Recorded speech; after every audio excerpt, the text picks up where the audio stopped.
Hello everyone, আমরা গেছিলাম কল্যাণী বই উৎসবে। কল্যাণী বই উৎসবে ঢুকেই আমরা প্রথমে চলে গেছিলাম পিঠের দোকানে। পিঠের দোকান থেকে আমরা গেছিলাম কফি খেতে। আর সেদিনকে পড়েছিল প্রচণ্ড ঠান্ডা, আর সেই ঠান্ডাতে কফি হলে তো একটু জমেই যায় বলো। তারপরে আমরা একটুখানি ঘুরে ঘুরে আবার চলে গেছিলাম মোমোর দোকানে মোমো খেতে।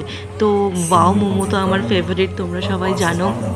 তো সেখানে ভালো করেই বেশ মোমোটা বানিয়েছিল, গরম গরম ধোয়া ওঠা মোমো, প্রচণ্ড ভালো লাগছিল খেতে। আর আমরা গেছিলাম সুরজিতের গান শুনতে সেই দিনকে। তো সুরজিতের গান আমরা একদমই লাস্টের দিকে শুনতে গেছিলাম, তবে প্রচণ্ড মজা করেছিলাম।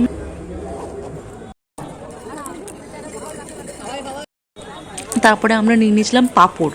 পাঁপড় হাওয়া হাওয়াই করতে করতে পাঁপড় খেতে খেতে দিয়ে আমরা চলে গেছিলাম সুরজিতের গান শুনতে। তারপরেও গিয়ে দেখলাম কেউ নেই স্টেজের মধ্যে, এমনি সব আগের ফাংশনগুলো হচ্ছে, এইবার স্টেজে উঠলো।